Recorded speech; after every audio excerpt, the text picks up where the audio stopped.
টাকা পয়সা অর্থ সম্পদ সময় দিয়ে হলো হতদরিদ্র মানুষদের পাশে দাঁড়ায়। এইরকম হতদরিদ্র মানুষের উপর এই অকাঙ্ক্ষিত হামলা, এই বর্বরিত হামলা কোন সুস্থ মানুষ কখনো করতে পারে না।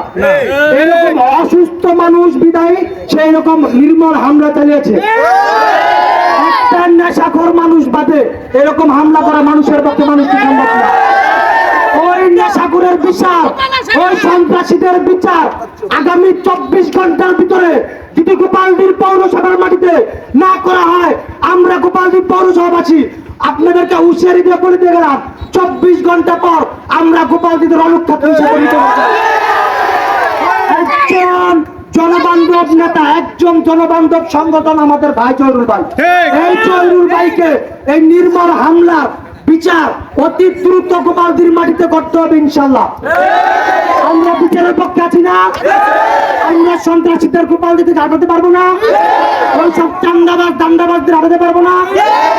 আমরা প্রশাসনের ভাইদের কাছে অনুরোধ করব, আমাদের কাছে সর্বোচ্চ প্রমাণ আছে, আপনারা প্রমাণ নিয়ে আমাদের সকলে জাস্টিফাই করে তাদের বিচার অতি দ্রুত নিশ্চিত করুন।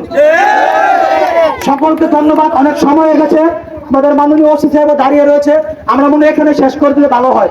আমরা যেহেতু 24 ঘন্টা সন্ত্রাসীদের আস্তানা, সন্ত্রাসীদের আস্তানা, সন্ত্রাসীদের ঠিকানা, ফাঁসি ফাঁসি ফাঁসি চাই, ফাঁসি ফাঁসি ফাঁসি চাই, action to action, reaction to action.